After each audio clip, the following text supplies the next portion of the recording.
Hello out there to everyone on the internet. I welcome you all to Fueled by Coffee podcast, where we like to drink coffee, have a few laughs, and talk about life. My name is Matt, and I'm your host. Today we're here for another music-themed episode. We've had quite a few of these so far this season, and they have been great. They've gone over really well. Today I'm here with a new guest, joined by my friend Ben, who actually printed the first run of Fueled by Coffee t-shirts, so super grateful to him for that. Thank you, Ben, for helping me out, and glad to have you on the pod today, man. Thanks for coming on. Yeah, man. I'm stoked. This is going to be a good one. As always, we're drinking coffee. We're doing this over Zoom right now, but I see Ben has some Wawa. Yeah. He came prepared. Yeah, I had to rep your favorite coffee. And it's funny because I'm so unprepared compared to you. I'm actually drinking, I had this like 2 episodes ago, the 8 o'clock coffee red eye blend. It's got espresso in it. It's part of their like fancy barista line. So definitely it's a nice strong dark roast. So I'm hoping this wakes me up a little bit. Just to recap, if you haven't heard any of the new episodes, I highly recommend you check them out on SoundCloud. We have a playlist with all of the season 3 episodes, as well as all of our old episodes. So far this season, we've talked about music, football, just the insanity of my fantasy football league that I'm in. We've talked about positive mental attitude and habits, and so there's a good mix of stuff for everyone. I highly recommend that you all go check it out. But yeah, let's just dive right in, man. We're gonna go into some music stuff. When we were printing shirts, we were trying to kind of brainstorm what we could talk about, and you were just like, you're a little bit older than I am, so you were more in like the metal scene, like the metalcore scene, like the 2009, 2010 kind of era. So we just kind of were like, hey, let's just talk about that. So let's just start off from the beginning, man. Like I've kind of touched on it on a few episodes about how I got into music, but like, where did your love for music start? Like, was there like a specific band? Was there, maybe a show you went to that was like, that made it click, So I actually grew up in church and always loved music, whether it be Carmen or like the Isaacs. I used to make fun of the Isaacs when I was little, but then now that I'm older, I started respecting them and kind of like bluegrass a little more now. Yeah. But yeah, so I listened to something when I was a teenager. It sounded like Papa Roach or something like that. That like rap core type of stuff. Yeah. And so the only time I pretty much ever went behind my parents' back, I bought the POD Fundamental Elements of Southtown. Okay. And like thought it was the hardest thing ever, and and like loved it. Just listened to it like quietly in my room, and it was like the best. Yeah. So that was where I feel like it all started, and then it went uphill from there. How old were you when you got that album? I want to say probably like 14, maybe. Okay. Yeah. I feel like that kind of lines up with like the time I got really into music too. Like I started playing guitar at like 13, going on 14, like going into 8th grade. And yeah, I got into a whole bunch of music going into that school year, and like it just exploded after that. Like, because once you start playing an instrument, it's usually game over at that point. Like you're just in, at that point. Yeah, definitely. Do you remember like what your first show was? So my friend Jason Zan brought me to my first show at the Trocadero, and we saw Norma Jean, Stretch Armstrong, and Throwdown. And it was funny because I didn't like Throwdown at all, because every other word was just cussing and like it sounded like a lot of like different conflicting stuff that I was like, this doesn't make any sense. Yeah. But it was so sweet. And then I actually went to Purple Door for the first time after that with my friend Jason, who actually Doug, that was on the podcast before. He knows him, which is so crazy. Yeah. And it was just so cool just to learn that scene and like kind of get, oh wow, I really like the scene. Like people screaming in your face, you screaming back, people dancing, going crazy, It's and definitely it a was, rush for sure. yeah. Like I remember my first show, I was terrified. I didn't know what to expect. Like this was again beginning of 8th grade. I was still like not really sure who I was yet, like finding myself, you know. And Yeah. my brother-in-law, who was on a couple episodes, he was going into the army, and him and my older sister were like, "Hey, before Sean leaves, we want to do stuff like, you know, do some fun stuff with you. Like, let's take you to a show." So they took me to Croc in Allentown. I don't know if you've ever Oh, been there, nice. Yeah. but dude, it was called the Crush 'Em All tour. I was just thinking about it last night, trying to remember everyone that was on it. There was this local band. There were two local bands that opened up. The one I don't remember. I know that the vocalist got kicked out like halfway through the show because he was like hurting people in the pit, or like he was intoxicated, or it was just like something wild. Man. He got kicked out. I remember that very vividly. But the other local band, which was like the first band on, this was my first like live exposure to like hardcore or like melodic hardcore, is this band called Forger.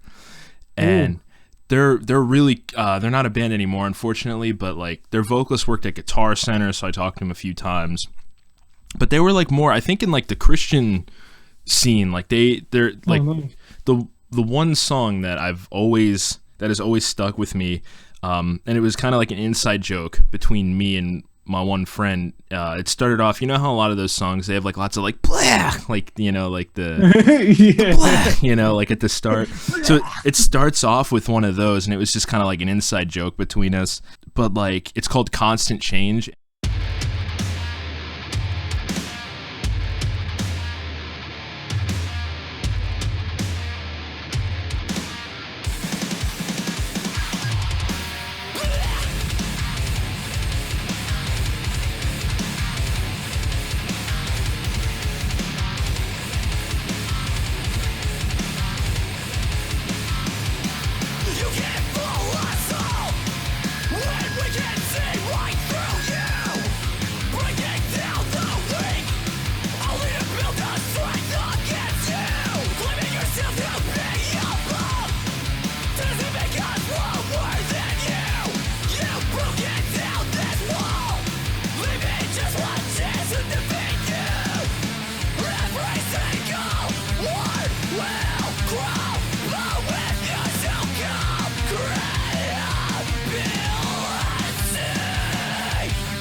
And it's literally like about not changing who you are to fit, you know, what other people want you to be, or to fit like what the world wants you to be. It's like staying true to your beliefs and your ideals, which I thought was so cool. Like that really stuck with me, Yeah. especially at a young age. Like not even just like with my convictions of like being a Christian and like, you know, that whole scene, but like, you know, being straight edge. Like I've never drank, I've never smoked, I've never done any sort of recreational drugs or anything like that. Like I've never had a desire to. And I remember telling people that like from a young age, like I'm never going to do that. And people would be like, "Oh, like you're going to try weed at least once, or you're going to drink at least once." And like I was like, "No, I'm not. Like I don't want to do that, you know?" Yeah. So like that song was like, that helped me to like kind of stick to that, like, hey, don't change for how people want you to be. And so Forger opened, and then there was another local act, and then there was Misery Signals, I the Breather, who I still love today, Oh yeah. Veil of Maya, who their old stuff is pretty good. And then the headliner was After the Burial, who... Oh, nice. For those who don't know, After the Burial is like, they're considered like gent. I'm doing air quotes. Yeah. It's like, you know, the guitars are just like degent, you know, it's just, you have to listen to it. And I just remember like that stuck with me because like the whole show, like there's people moshing. There were these two like huge, probably like 300 or 400 pound guys in front of me, like, and my older sister was like, just push him out of the way. Like they were at the bar and I was like on the floor and they're like, push him out of the way. Like if you can't see, and I was like so timid, like I didn't know how to, you know, react to those sorts of things. But yeah, dude, After the Burial, that stuck with me because like they have this one song called To Carry You Away, and he, I guess, wrote it like his mom was either sick and dying, or, you know, there was something going on where she either had died or, you know, was going to die. And so like he gave this whole, you know, bands always have those, you know, like 3 songs before the end. They're like, this is your last chance. I want you all to jump. You know, it's like, and then he was like, you know, he gave this whole long speech about this song. And like at that age, you know, 13 years old, you really don't know a whole lot about life at that point. And especially like I hadn't lost anyone. And but there was like this weird, you know, connection that I had with him talking about his mom and like, you know, the show must go on, and, you know, just like, you know, there was just like this passion that I think came out of him, and like that really touched me. And so I was like, man, like this is really cool. You know, like I could totally get down with this. Yeah, definitely. So like that was my first show ever, and it was ridiculous, but it definitely got me like kickstarted to where I'm at today. You know? That's awesome. Yeah. It's so cool how things change, or like change your mindsets. And I know when it comes down to that, it was hey, this is what I believe, you can take it or leave it. But it was also like a friendship, camaraderie type of thing. Even if nobody cared about what you were doing, they still respected you if you were in a scene, which was one of the coolest things ever. And I had a whole bunch of friends after that, just realizing that, hey, we're together in this. Even if I don't care about the lyrics that you're screaming, I'll still probably scream them. Yeah. It was just so cool in that regard. Or like kind of going along with what you're saying. Yeah, and it's cool too, like kind of explaining to people who have never really been to a show to like that camaraderie where, you know, some people may view it as like it's just violence and people hurting each other, but then it's like what they don't see is that, you know, like the vocalist being like, if someone falls down, you pick them back up, whole mindset, you know. So it's like everyone's there to have a good time, regardless of, you know, how hard they're punching each other in the face. But yeah, man, totally cool stuff. I also saw the Red Hot Chili Peppers. That was kind of like After the Burial was like my first show, and then like later that, you know, probably like May of like 2012 or whatever year it was, I saw the Red Hot Chili Peppers, and that was at the Wells Fargo Center in Philly. So it was kind of weird. Like my first show is like this heavy show at this tiny little venue in Allentown, and then like I go to this huge arena in the city. And it's funny because like I've been to Philly a handful of times since then, and I've been in that area, like it's right next to the Eagles Stadium. So like whenever I go to Lincoln Financial Field, I always look up at Wells Fargo and be like, huh, I remember that. You know, like it's just like a silly little memory, you know. Yeah. Well, how did it contrast? Because I know I've been to a couple of shows that were like very mainstream, and then you have your like underground scene, like hardcore metal, like death metal. Like, how did that contrast with you? I think that, or in your mind at least. Well, I think definitely one of the first things I noticed was there was definitely a wider range of people there. Like, whereas the show I went to at Croc was like a lot of younger men and women, you know, like, you know, more akin to like what I would end up, I don't want to say like becoming, but like, you know, that kind of like style, that lifestyle of, you know, just like the looks and the attitude. Whereas like the Red Hot Chili Peppers, there's a lot of like people that had been listening to them for 20 years or 30 years, and like moms taking their kids or dads taking their kids. And the other thing too is like there was the biggest thing I remember was like before they came on, the lights went out. The thing, I guess, the other difference is the Red Hot Chili Peppers were much more of like a show. Like they were there to put on a show and to like perform. Whereas like the show at Croc, they were just there to give it their all and be like, hey, this is us. You know, it was like much more. It was much more real. Not that the Chili Peppers aren't real, but at that point in their career, like, how much more money do they really need? You know, it was like. But like the lights went out and like they start playing in the dark, and then when the lights came on, it was just like smoke everywhere. Like all these people were just like smoking weed, and I was like, oh, okay. Like I was like, you know, totally made me uncomfortable, you know, at that point in time. But then the other thing too, there was this guy in front of us, because we weren't on the floor, we were kind of like in the seats in like the corner.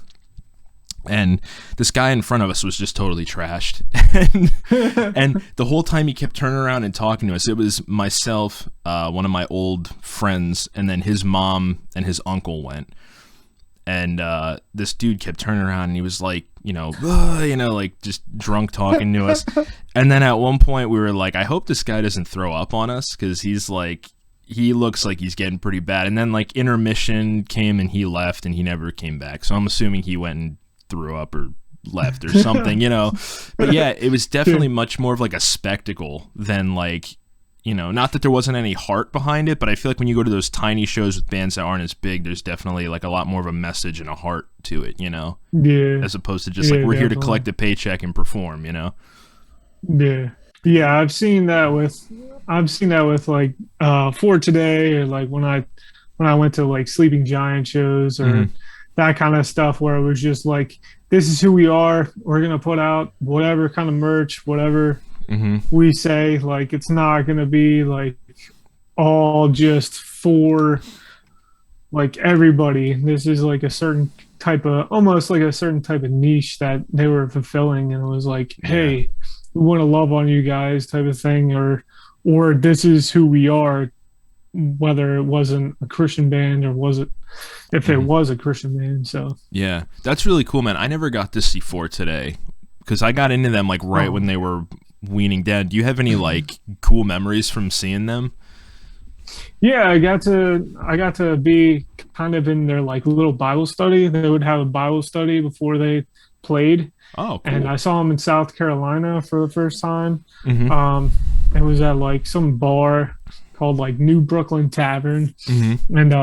And it was funny because it was my first year of being in ministry school in South Carolina School of Leadership, and we weren't allowed to listen to secular music. Yeah. So like like after For Today, they're like, hey, you can't be here. You gotta leave type of thing. And it was like, what? Like, and like Amur was playing, I think Straight from the Path was playing. There was like all these bands. I was like, I kind of wanted to see them just to like see them, you know what I'm saying? Like sometimes for me, I'll be that person that's like straight up in front until the band comes on, and then like if they start cussing like crazy, then I'll just leave. Yeah. Or if I'm in a bad mood that day, maybe I'm like, oh dude, sweet, I could dance to this, and just like that was the thing that was cool, just being able to dance and go crazy, throw my fists and feet everywhere, not really care, and just but like respect people's space, which was one of the biggest things for me anyway. Yeah, it's funny that you bring up Amir. We talked about them when we printed the shirts. They were one of those bands. They were like another introduction to like metal for me, like around that 8th grade 9th grade age. Like I got in After the Burial, I got into Amir, A Day to Remember, like all those bands. And it's really funny, like I didn't even think about it at that point in time, but like some of the stuff that Frankie says is so messed up. Like going back and listening to some of it, I'm like, first of all, like the production on this isn't great. I'm kind of a production snob now, but then I'm like, how did I find this appealing? Like sometimes it's like I have to be in the right mood to hear it, but then other times I'm like, dude, like why? Like why did I love this so much, you know? Yeah, I think it just has to deal with our if you want to get technically like Christian lingo, it has to deal with that like hatred or that flesh, like just I hate everything right now because Yeah. I feel like I've listened to them when I was in that dark moment where it was just like I just hate everything right now. But Yeah. even though that like it was weird because they had like that like taboo type of like talk to where it was like, is this like a rap track or something where they're talking bad about girls or whatever? And I'm Yeah. like, okay, I don't want to listen to this trash. I want to listen to like the hate and like type of stuff, which was funny because like solar flares, homicide. There was so one of my all-time favorite songs was when keeping it real goes wrong. Yeah. And one of my favorite pictures in that song was uh like Frankie being like Christ and then like him calling out to us as people being like, won't you be my bride? Hmm. And it would bring me to tears almost like every time I heard it. And I was like, dude, so sick. And like Yeah. just that strain on his voice like made me so excited about that. And like it hurt. And you felt that when it Yeah. was like, wow. It's really funny too because he is such an, I don't want to say interesting person. He's such a weird person because like there are some songs where, like you said, it's just total like filth, and it's like, dude, what are you talking about? And like, but then there are some songs, like there's one, I think it's like an interlude in their album "Slave to the Game" where he's almost like reciting a prayer or something, and it's like, wait a second, like, what is this? Did you just think this sounded cool, or like he's really hard to read in some of their stuff? Yeah. It could be the drugs talking. I've heard so many stories. I worked with someone who used to hang out with Emir whenever they'd come to Really? town, and he said that Frankie was like, when he was like heavier set, he was always smoking weed. And then he said when he like lost a ton of weight, and then he said, yeah, he basically just started doing coke. So it could be the drugs talking. Who knows? Like, Yeah. but definitely an interesting point in my life. It's funny, like their stuff. All of his band members left the band, and then like basically all of Glass Cloud joined him for, I think they put an album out like 2017, which I thought was really good. It was different spin on Amir. But then like they put out this second album with that new lineup, and like it is very much like a rap metal album. It's very weird. Huh. Like there's like Yeah. there's some cool stuff in it, like music wise. Like there's some cool ideas, but I definitely Yeah. think it's like not what I was expecting. You know? Yeah. I always liked it when I saw Sleeping Giant do a song Mhm. with him, I was like, what? Did he automatically like give his life to Christ? And it was like wait, I don't know. And I Yeah. listened to some of the other stuff and I'm like, I don't know, man. But it was so cool, and that's what I mean. What I think we were talking about is that camaraderie. Like, Mm.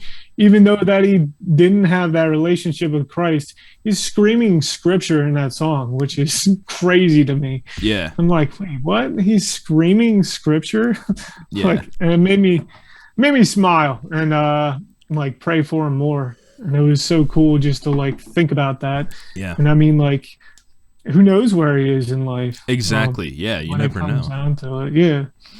So Yeah. it's so cool. For sure, man. Another band, before we move on, I kind of want to talk about favorite shows or maybe favorite venues then. Another band that we kind of touched on that I want to briefly touch on, the Crimson Armada.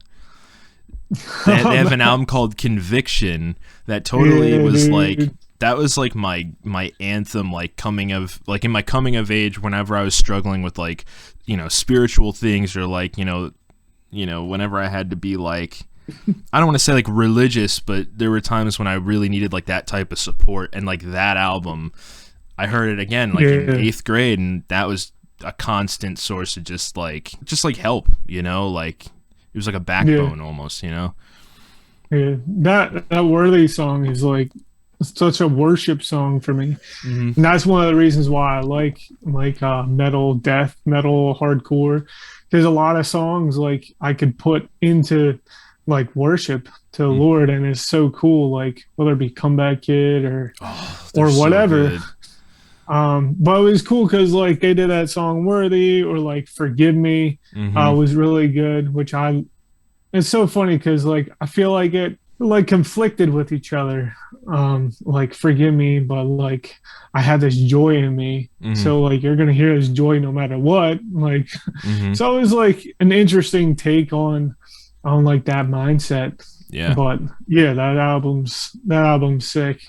It even has that Frankie Palmieri like talk or like Mm. speak to Yeah. scream type of stuff with what's that guy's name from Plea for Purging? Andy Oh. Andy something. Yeah. Oh, dude, I remember them. Yeah. That's funny that you bring them up. My brother-in-law showed me them. Uh, I don't even know when. They had this music video. I remember where they were like, I think they're all like walking around town or something, just like a bunch of tough guys. Yeah, yeah. And I remember he showed it to me, and I was like, "What is this?" Like, I thought it was so silly. Oh, dude, I Yeah, was forgot. that Shiver? Was that song Shiver? I have no idea, man. I don't think I ever like really got into them, Oh, so okay. I'm not entirely sure. Yeah, I watched that video. It was pretty Yeah, pretty funny. that's funny. So let's move on. Do you have any favorite shows that you've ever been to? You've probably been to way more than I have, or maybe like a favorite venue or. So there's a youth pastor up the street from me, and he was like the best. He had tattoos, he was bald, and loved Jesus and was like sick. So it was like a ministry, Nick Billman. So it was a ministry, and but they had like opened the venue in their gym. Mm-hmm. So it was so cool for like I don't know about like 8 years or 10. I forget how many. It was like crazy, but we would have shows like almost every month. And it was so cool because we had like some big bands in there, like Spoken, um, Disciple. So one of my favorite all-time shows was there was Showbread, The Showdown, Point Zero, which is War of Ages now. Okay. And then it was such a sick lineup, and it was one of the first times, probably like the third time I've ever seen people throw Mm-hmm. down. It wasn't just like, hey, let's push each other. It was like a, hey, I'm gonna move my body in whatever way I want to. Yeah, yeah. And it was crazy. The place was packed, and it was so sick. And so like I had to wake up at like 6 o'clock in the morning Mm-hmm. that next day. And my back hurt so bad. But like that one was like amazing. There was a Sidewalk Slam. They were like more of a punk band. So I went to Purple Door. I don't know if you ever heard of Purple Door, No. but I went to Purple Door with my friend Jason Zan that I told you about, and then a lot of my friends kind of like I started to see there, and so we would go like every year, and it was amazing because it was kind of like Creation Mm-hmm. or what is that other one, Woodstock, but Okay. like Christian hardcore metal Yeah. rapcore, like that kind of stuff, where it was like all the Outcast type of music, and it was like Yeah. so sick because Project 86 came on, and it was the muddiest ever. So they stopped, or they were playing, but out of nowhere, like their last song, the vocalist Andrew Schwab like said, "Hey, I'm not muddy yet. So if anybody wants to get me muddier, like let me know," or something Yeah. like that. So then out of nowhere, you see all this mud just flying towards the stage. Like all the sound guys are like trying to like mute everything and like cut everything off. And it was crazy. I felt like it was like heaven, just like glory, hallelujah, praise the Lord, and like let's throw mud everywhere. It was sick. It was That's probably funny. like one of the coolest things I've ever seen in my life. That's Um, crazy. How many yeah, how many that, and people then do you think were there? I don't know, probably like 200, Oh, okay. maybe like 250. But it was outside at a ski resort, Mm-hmm. like so it was just on a hill. And then there was Falling Up. I don't know if you ever heard of Falling Up. No. They're more of like a experimental band, but like I always loved screaming because I loved that like that like get out of my way type of thing. I'm gonna like speak or like on this subject and get it all out. So um so there was a band called Falling Up, and they were more technical and experimental, and it was so cool because every show they would scream, but not on the album, like Interesting. at their shows. So it was like this is so crazy. You see like those bands that are great live, and then you like listen to the CD and it's like Yeah. or vice versa. You like hear them live and you're like, what is this garbage? And then you listen to the CD and you're like, what? I don't understand this. Yeah. So like, so they were great live, and then seeing Norma Jean um, is always amazing. There was so I went to a Falling Up show with Cutlass, and I fell down. This dude like comes behind me, grabs me under my armpits, and like throws me like 5 feet in the air, and I was like, what in the world is this? This is so crazy. So then that happened. There was another band called Pillar. They're like more of like a rap core band back in the day, and one of the first times I've ever been to Purple Door, there was a huge circle. Everybody just opened up the circle. And it's like one of my favorite things to hear, like open it up, and have like everybody like thrown everywhere. And then so one dude like starts running across the circle, jumps with his back in the air, and like people just catch him. And I was like, dude, this is the coolest thing ever. Yeah. So then like I started loving moshing like at that moment, and then I got to more of the technical, like, hey, I'm gonna throw down, and it was like a lot heavier and harder, and so I always loved that. And then my friends O Constantine, they played a barn show, and it was like it was so interesting. There was like carpet everywhere, and oh man, like, yeah. So there was a band that played. I totally forget their name. But they were like, oh, it was FTS. If anybody knows who FTS is, it was so crazy because they had started like their song with a cappella, like a breakdown, like A Day to Remember does in one of their songs. And it was just so cool to me because I always thought that would be cool to like have a cappella metal band or something like that, where it's just like a wow, this is cool, or like a almost like a heavier like beatboxer type of thing. But it was cool, like just being able to see that. There were so many shows. There was just one show. A couple of my friends were in a band called Deader, and they played in a racquetball room. What?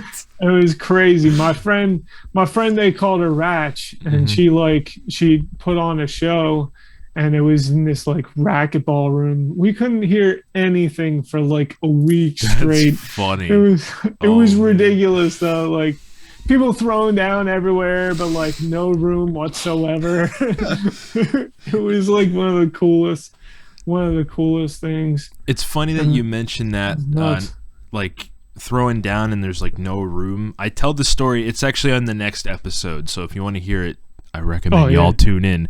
But I was at this show. I'm not going to give the whole thing away, but it was at this like theater in Stroudsburg, and it's funny, like the whole moshing thing. The first heavy show I went to, that after the burial one, I didn't know what was going on. Like I saw those people flailing around. I was like on the edge of the pit, and I was like, please don't touch me. Like I don't want to get hurt.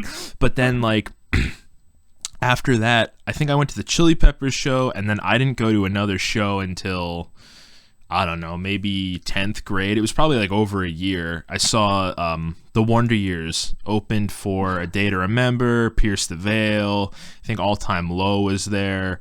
But like my one friend was like, oh dude, because he would go to all the shows. Like he saw Veil of Maya, he'd see, you know, Structures, like all those gent bands and stuff.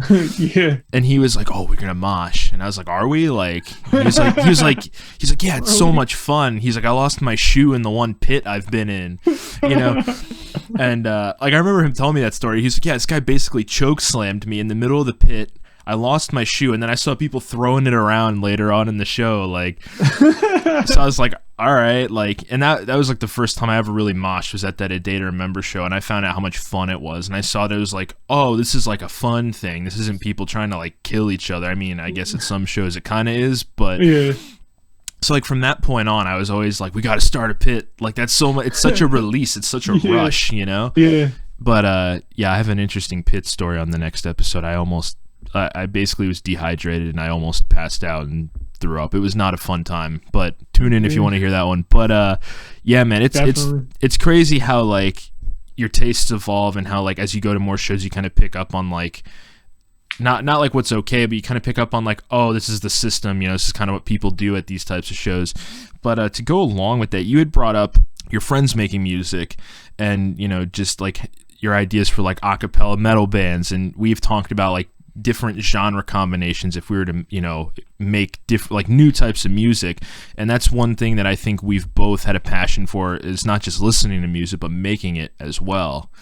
Yeah, definitely. I've had quite a few episodes this season, probably like 2, where I talked about like, there's one devoted to like me talking about the music I've made, and then I think it was the last episode we kind of just talked about like our interests in general, me and my co-host. But so you've made some music from what we've talked about, correct, in the past? Yeah. Then you're a DJ, right? Yeah, definitely. That's super cool. One of the most recent things though that we did kind of together in a way, Doug, who was on the podcast previously, Doug, we miss you. We would love to have you on again. I haven't seen Doug since like September. Shout out to Doug. Shout out to your wife and your baby. Hope you all are doing great. But I miss you, Doug. No, yeah, he kind of sent out this like mass email to a bunch of us, like his friends, and he was like, hey, like, you guys have all been sending me stuff you've been working on. I want to do this compilation of just like all the stuff you guys have been doing, because it was kind of like all in the same vein of like electronic hip hop, just like weird like stuff, you know. And I'd been sending him, like, I started this electronic project that I've been working on. For those who haven't, it's called Halo. Unfortunately, there's like 30 other artists with that name, so you can try and find it on Spotify. It's basically everywhere if you're interested in checking it out. But check it out. He was really into it, Doug, because normally like I just made a bunch of like, you know, sad pop punk melodic hardcore like screamy stuff, and when I sent Doug these electronic tracks I was working on, he was like, dude, this is so cool, like I'm so happy that you're branching out, like. And so he sent this email out to all of us and was like, hey, I want to do this compilation of your stuff. And he had a couple songs he was working on, so he put it out. It was called Pocket Snacks. If you look up on YouTube, Pocket Snacks Volume 1, it should come up. I think it's like 9 or 10 songs long. It's got this weird like blue and white artwork, so definitely go check it out. There's a lot of cool stuff on there. You and I both contributed to that. I forget what song of yours he put though. Was it the one that was like Space Junk, something like that, with like the waves rolling and stuff? Yeah, like Space Trance Mind Junk. Yeah. Yeah, I did that a while ago. And I was like, hey, Doug, you should put this on a compilation. Yeah. It's pretty awesome. You said that like nowadays you're more into like, you love like sounds and samples, just like, you know, kind of like making soundscapes almost. Yeah, just super cool. Like it was an eclectic mix of stuff. Like I had like this synthy kind of like Japanese sounding electronic synthwave, whatever you want to call it, lo-fi track. But then like Doug has his really cool like melodic stuff that he does. So totally go check it out. It's a lot of weird stuff, but it's cool. But getting into weird music, I actually I wanted to plug this band that I'm actually I'm going to send it to you to check out because it's really weird. Sean showed it to me. It's called Clowncore. I don't know if you've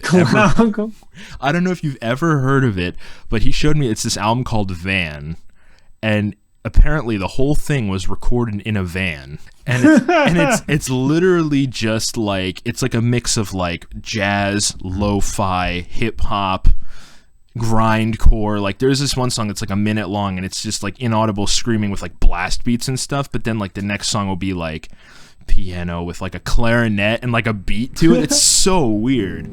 That sounds awesome. Dude, it made me think of you right away because it's like, oh, Ben would really like this. And I was like, I have to plug that on the episode for sure because it's just like totally wild.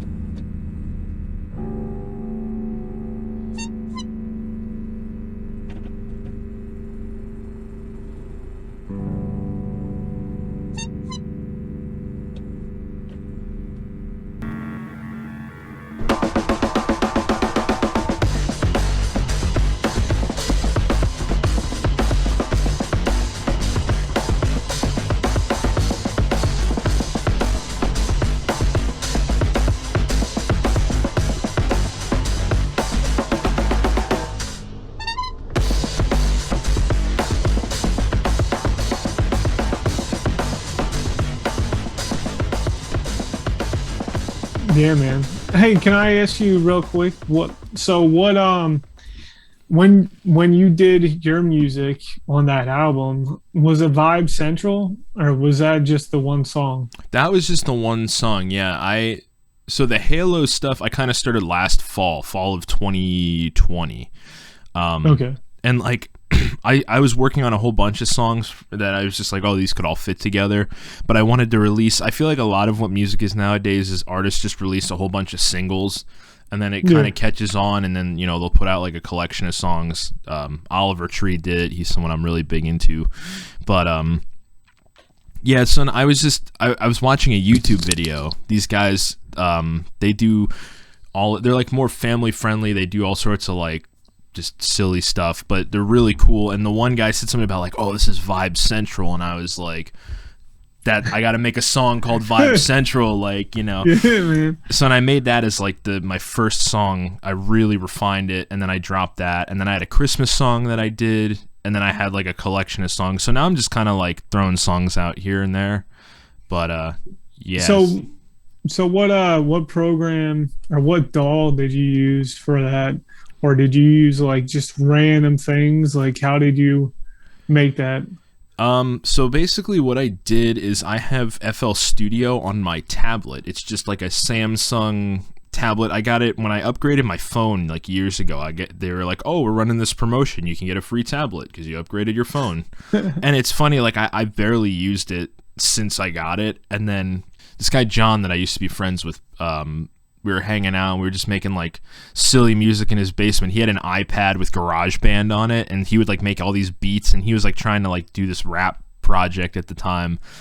And I was like, oh, I could get FL Studio for $10 on my tablet. So I bought it and we'd make these like just ridiculously stupid, you know, raps.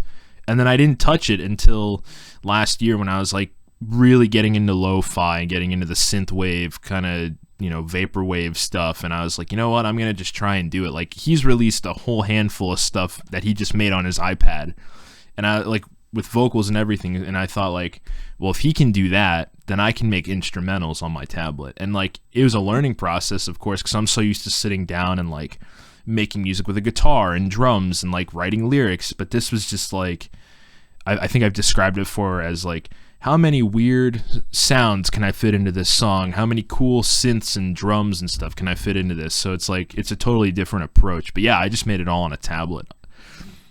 Yeah, it's so cool how you can make like so many different songs, whether it be like just instrumental or totally different. There's a guy that like, his name is Chris Bernstorff, and he does like slam poetry, like spoken word poetry. Or there's another guy, his name is Levi the Poet.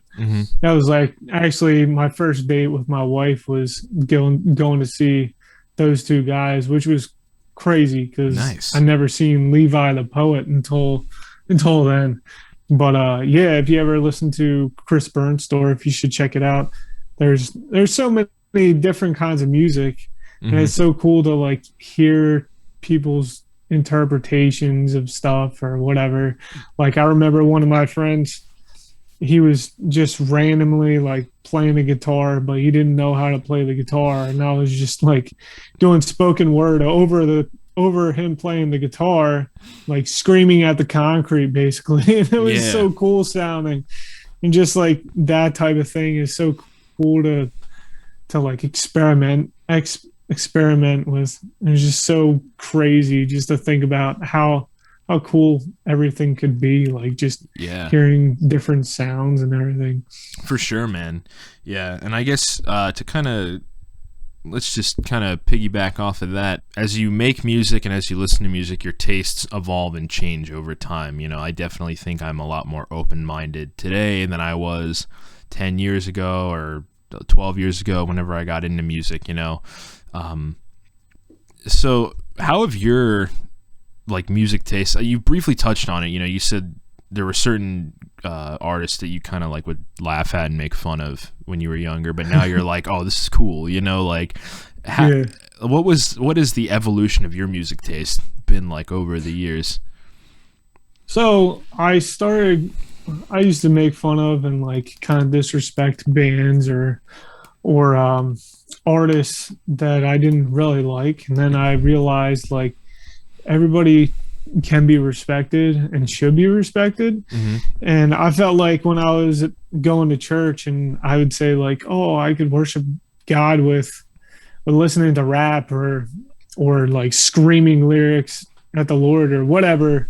And then like people would, oh no, you can't do that. You can't do that. And Mm-hmm. disrespecting like my music and all that kind of stuff. So then I was thinking about it and I was like, why am I disrespecting people's music or Mm-hmm. like the things that they like? Mm-hmm. So maybe I should open my mind up a little more and like actually maybe try to listen to something that I don't like. Yeah. Like I never really liked bluegrass because I felt like my parent or not my parents, but my uncles would sit around the campfire drinking and just carrying on, and I never really liked that. Mm-hmm. But then I just started realizing like, hey, maybe it's just music that I might not like.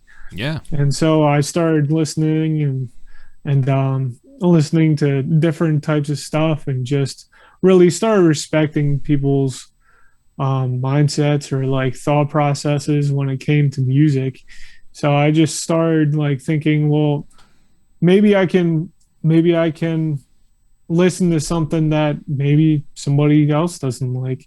So then I started thinking about it, and maybe I don't like this certain beat or whatever, but I wouldn't start hating on that person or hating what they do or listen to, because then kind of like to each his own. Yeah. And trying to figure out figure out what people like and what people don't like, and not everybody likes everything. Yeah, for sure. There was this band I was just listening to earlier. We were talking about shows and stuff, and there was a band called Ancestor. They used to be called Prevail, but one of the best shows I've ever been to. They would have these two-step pits that were crazy. Just like the whole floor would open up and people would go crazy two-stepping, and but they would have little samples in their music. Mm-hmm. So they would have like just this random quote from a movie, Yeah. and then like this huge breakdown. And it was just so cool and like so different that I Yeah. was like, wow. And having that like that little bit of something in your music like kind of made me raise an eyebrow and try to figure out how I could make music kind of like that, or like sort of different. And so I started like really, I feel like evolving when it comes down to music, like, and figuring out even quotes. Like I love listening to quotes and like other people say them or say them in shows, and I was like, wow, that's really cool. Mm-hmm. So like for a while I was actually like in a soft worship type of a stage in my life where it was just like I would listen to just that like for 8 months. Mm-hmm. I would literally listen to this band called the Ember Days like for like 8 months and just like soak it all in. And Yeah. then I got to this point now where I'm kind of like in between. I want to hear like real rap type of stuff where they're like really spitting hardcore stuff, Mm-hmm. um, or like intellectually. And then also, like you mentioned, pocket snacks where it's just like everywhere. And then slowly getting back into like listening to a lot of death metal again Yeah. and just so there's like I think it's like a lot of people talk about seasons in your life Mm-hmm. where I'm into that season where I want to listen to like heavy stuff and then like sometimes I'm just like man, I'm sick and tired of music. I'm just Yeah. gonna shut this off, listen to a podcast Yep. or not anything, and just like think about stuff. Mm-hmm. There was a podcast I was listening to where they were like, just shut everything off and be bored for a little while, Mm-hmm. and you'd be surprised of what you think of, and then like write it down or do that kind of thing. So I'm trying to slowly but surely trying to like make myself a better person when it comes down to um, just not listening to anything for a little while and maybe even sometimes just think of some sounds that I hear out in the open or sounds like I'll make a song listening to the blinker in my car Yeah. or that kind of stuff where it's Yeah. just like, oh, that's sweet. Or like Yeah. you're an awesome bird sound and you're like, dude, this rips. And you're like, Yeah. oh man.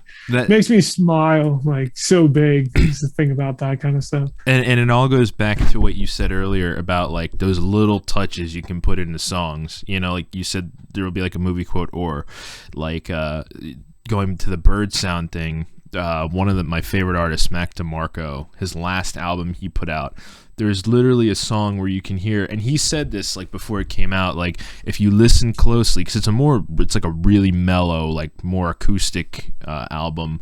He said like if you listen really closely, like the one song "My Windows Are Open" when I was singing, and you can hear the birds in the background, just like, or he was So like cool. the one day I was recording drums in the garage and.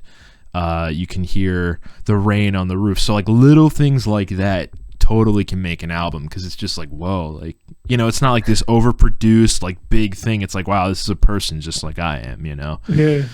The blinker thing is funny. Do you ever have where this is so random where you're listening to a song and you put your blinker on and it like goes in time with the song and you're like, yeah. like that's so cool whenever that happens. It's just one of those dumb little definitely. things. But No, I definitely get it because like I started like snapping and like hitting my legs sometimes or like clapping. And the one time like I'm a bus driver, so one of the kids was like, "Wow, that's a cool beat," and I was like, "Thanks, man." Yeah. Like just like thinking of those things where it's just like even like a little bit of a voice sometimes it's just like, "Whoa, where did that come from?" And you're just like wowed, like what? Yeah. Hear like or like you hear this like random saxophone that you've never heard that certain like pitch before, and you're like, dang, this is really cool. Yeah. And it's so cool to like hear those certain sounds, or definitely the unconventional ones where like there's a band called Listener. And they have a video of where they're making this song, and they're actually making a beat on a dryer. Like they took a sledgehammer to a dryer, and it was like, dude, this is cool. That's really cool. The Chili Peppers, I'm not a huge fan of them, but they did that on their one album. At the end of the song, there's like videos of them recording. They had, I don't even know, it was like glasses or maybe weights, and they were like kind of clanking on them at the end of the song, and then they had this giant tube. I don't even know what it was. I don't know what material it was, and they're like slamming it on the floor for like percussion in the background. It was wild. That's cool. Super cool stuff, man. Yeah. Have you ever listened to The Chariot? You know what? I've briefly listened to them. I bought one of their albums a few years ago, and I never listened to it yet. And I know I'm so bad at stuff like that. I'll buy an album and then be like, oh, I'll listen to it later, and then years go by, and I just never check it out. Yeah. So there's a song called David De La Haas on their one album, and it's amazing. So they have a video to it, and it's so cool because he just like walks around the studio and there's like everybody doing like totally different things. Yeah. And it reminds me of that, where it's just like, what? Like my cousin was in my band for a while, and he took his guitar or his amp and he would just slam it with a reverb on, and it sounds like these springs just like going back and forth. Yeah. And I was like, that sounds familiar. And he's like, yeah, that's what they do on the As Cities Burn album in this one song in the album Son, I Loved You at Your Darkest. And I was like, dude, that's cool. And he's like over there like screaming in his F-holes of his guitar and stuff. Yeah. So nuts. I showed my girlfriend that trick the other day. I was like recording something and I was like, hey, you want to see something cool? And I started talking into my pickups. It's a hollow body and it's real old. It's from the 60s. I started talking into the pickups and it was coming out of the amp, and she was like, that's weird. And I was like, yeah, yeah. It's so cool. Yeah. But let's bring it back, man. Let's wrap up with one last point. Doug touched on it when he was on the podcast last season. I will always plug that episode, by the way. Go check it out if you haven't heard it. It's about making donuts and just, really good talk. Doug's a great guy. But definitely one of the things that he talked about was having someone to lean on, having people that you can lean on. And you and I kind of talked about that back when we made those shirts a few months ago, where, I think you said, it's cool to have those friends that you can just kind of act stupid and be silly with. And like, because I think we were talking about like how friendships like kind of end or evolve and move on. And, like a lot of the people I was friends with kind of like, not that they wouldn't accept me, but they would give me issues for like not wanting to drink with them or not wanting to, smoke with them. And you said, there are those friends that you like act crazy with and like you might drink with or you might smoke with, but then like it's always good to have those people that you can just like keep it real with and be like, hey man, like this is how it is, And I think it's really, let's wrap up on just keeping it real with people and like having those friends that are just like honest and caring and like having a solid support system, because I think that's so important, especially in today's world, and maybe sometimes I think you have those friends where it's like you act like kind of wild and goofy together, but then like you may have those moments where you're like, hey man, like let's bring it back, let's dial it down a little bit, you know what I'm saying? Yeah. I think some of those relationships you can form through music too. Like you may meet those people and you kind of like evolve and grow over time together, Yeah, I feel like I met you through Doug, and it was hilarious because it felt like all of his friends were musicians. Yeah. And I was like, how crazy is that? Just thinking about that. One day I met our guitarist. His name is Brandon Jones, and we were at Taco Bell. That was like my favorite ever. Yeah. So then so we were at Taco Bell, met this dude, and we were talking about our band. Now I know he's like, I can do a guitar flip. Want to see it? And I'm like, what? Yeah. So we're like in the middle of the parking lot, and he's like doing a guitar flip. And it was like, what? This is crazy.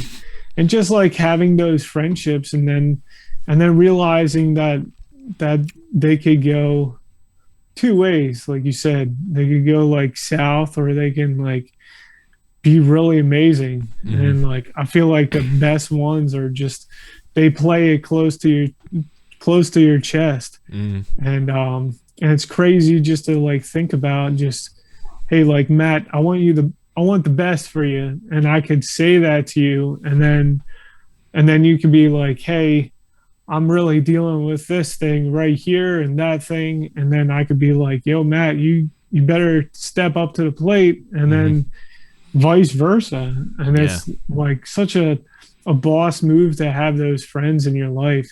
And sometimes it sucks to have to cut off some friends and be like, man, I can't be friends with this person over here. And I'm really realizing time management Yeah. in my life, because I have a son now, and just being able to be around him. And so I have to cut off certain friendships sometimes, or sometimes I have to like be a man Mm-hmm. and like put up or shut up type of thing. Yeah. And it's just crazy just to think that like those friends aren't gonna always be there all the time. So Yeah. it's nuts just to like think about that, and then also just meditate on the things that you have to be better at. Mm-hmm. I have to be better at in so many areas. And am I gonna go to my friend John down the street that's just gonna be like, you know what, whatever, man, life is life, let's celebrate? Or am I gonna be like, no, I'm gonna talk to my friend Matt over here because he's gonna give it to me straight, and he's not just gonna be like, oh, whatever, and like Yeah. throw caution to the wind. So that's something that's like respectful, like we were talking about Doug, or somebody that you might say on the podcast. And just being able to have those people in your life is amazing. That's one of the things that I liked about music, was like those crazy moments where it's just like you could talk to somebody. They could be like the man on the moon, but at a show you could talk to somebody and they just point out like, hey, you're like failing in this part, like I'm gonna big you up in this part. Mm-hmm. And you should like really think about what you're doing. So that's one of the biggest things for me too, like in those moments of music or shows where it was just, it hurt, but it was a good hurt. Yeah. Like almost like a stab you in the chest type of thing. Like there's a lyric that I was thinking about the other day. There's a band called Super Chick, and one of their one of their lyrics was "True friends stab you in the face," and it's just it's a hard to swallow type of thing, and it's just like a whoa. There's a verse that I really like. It says, "Wounds from a friend can be trusted, but an enemy multiplies kisses." Mm-hmm. So it's sweet to like have those moments where it sucks hurting, but I mean it's amazing at the end of it. Yeah. Like just to think about that. That's really cool. Yeah, I've said it a couple times this season. It's and it kind of really wraps into that, is you can never grow if you don't lose. You know, like Yeah. sometimes you need to have someone be like, hey man, like you're being stupid right now, like you got to get it together. Or like you said, step up to the plate and you're like, oh wow, like maybe I am messing up, you know. So Yeah. it's good to have those people. And it's funny, real quick, just to wrap on this, it was funny that you brought up like meeting through Doug and how all of his friends are musicians, because I remember that night he had us all out right before they got him and his wife got married. He had us all get together at like Red Robin, and then we went to Q Mart. And I just remember, man. like, I wasn't expecting there to be so many of us there. Like, we took up like 2 whole tables, like these booths or whatever. And I remember I was sat with you and I think his friend Luna or Kai. Yeah, Kai. We were sat with Kai, and like we were all just like, I feel like everyone was like, "Oh, you're in a band? Oh, you're in a band? What instrument do you play? What is your project called?" It was like we had like a really cool talk there, and I was like, "Man, like this is like I get like these people get me. It feels like, and I kind of get them. You know, like we're all just doing the music thing. So it was really cool, man. But yeah, always thankful for the people who keep it real, for sure. Yeah, definitely. But I'm going to wrap on that, man. I think this is a really fun talk, really good episode. We covered music, we covered life. Basically, what this podcast is becoming. It's just, music and life and coffee. So, like, super cool, man. It's been a blast having you on. I'm glad we got to do this. It was a lot of fun. Hope you had a blast too, man. Yeah, dude, I did. Thanks for having me on the show. And then also, like, I love you, man. Like, so awesome to like have like like minutes before I was on this, I was like, dude, it feels like I'm gonna be on the radio.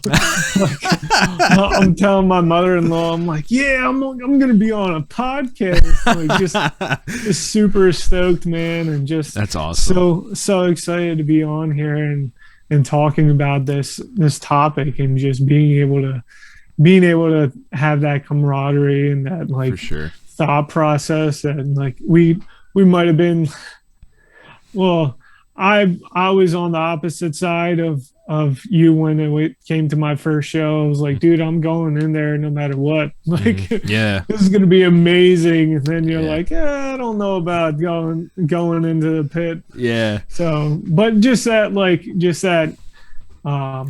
that thought process of just being able to know each other through music and through Doug and through people, just having that common ground is so amazing.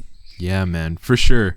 It's it's definitely awesome. And it's funny too. I've had a few people on here that have like never been on a podcast or never like talked into a microphone before, and like I've seen there's two types of people. There are people that are like, I'm nervous to talk into a microphone, and like, what if I sound stupid? And I'm like, just ignore it. Just act like we're having a conversation at a diner or like over dinner or something. Yeah. And then there are the people that are like, I can't wait. This is so much, this is so much fun. And then like someone earlier this season was like, this is the first podcast I've ever been on, and it was a blast. And I'm like, that's what I like to hear. Like, this is us. Like, this is who we are, and this isn't, any front. Like, I try and be as real as I can be, and through my ups and downs, like it's been almost 2 years of doing this podcast, and I just, this is who I am.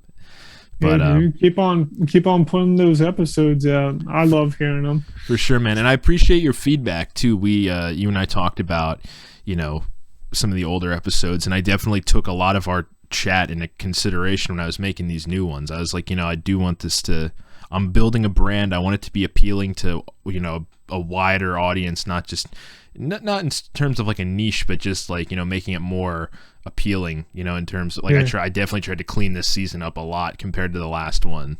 So, just again, keeping it real. I appreciate, your feedback and stuff, and also helping out with the shirts, man. Everyone loved the shirts who got one. That's awesome, man. I just saw my neighbor who got one. He posted something to his Snapchat the other day, and I was like, oh, you're wearing the shirt, man. Like, it's super cool. So yeah, man, definitely. It's so cool to like see that kind of stuff. Mm-hmm. Can I say one more thing? Go for it. It was so cool. It was like one of the coolest things in my life. So I'm big into like Christ and for today and stuff. So I'm in New Jersey. Feel like nobody knows me, but like I feel like everybody knows me. Like after being in the scene and stuff. So I have my For Today shirt on, and I hear somebody say, "Hey, Ben Schoaf." And I'm like, I look over and see my friend Aaron Hurd, who is in the scene. That has a band called Jesus Piece. Mm-hmm. And it was so funny because he's like, he has a shirt on that has like a pentagram on it and stuff, and just like thinking like those two separate worlds like just colliding into one just made such a difference in my life. Or just thinking about like that, if you will, call it ministry or whatever, just being able to like, wow, dude, I love this guy, and he's like on totally the opposite side that I am on, or whatever. Even if you want to call those sides like colliding, it's just so beautiful to me, just like having those moments. For sure, man. But, yeah, man. Thank you so much for letting me be on the show. And yeah, man. And in my book, you're a rock star. Well, thank you, man.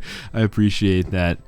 For those listening, if you like what you heard, give us a follow. Check us out on Facebook, Twitter, Instagram. Give us a follow. Normally we post the most on Instagram, so keep up to date with all of that on there. We also have a merch store now on Teespring. Oh, nice. We got stickers. We have t-shirts. There's a mug on there modeled after the one sticker I just got made, called it's a throwback to one of the last episodes, Fetus Matt. It was me before I had a beard. So definitely, go check out Teespring, check us out on social media, follow the podcast wherever you're listening from. We're on a bunch of different platforms. If you're on SoundCloud, leave a comment. We like interacting with you guys. Leave us a comment, shoot us a message on Instagram, wherever you're at. And this is episode 10. So in 2 weeks, episode 11 will be out, and then it's going to be the finale. I don't even know what we're doing for that yet. There's going to be like 3 or 4 of us on. So nice. Got some ideas. So check back for that. Give us a follow, and I appreciate all of your support, because without all of you, the podcast would not grow. So thank you all, and I will see you all on the next episode.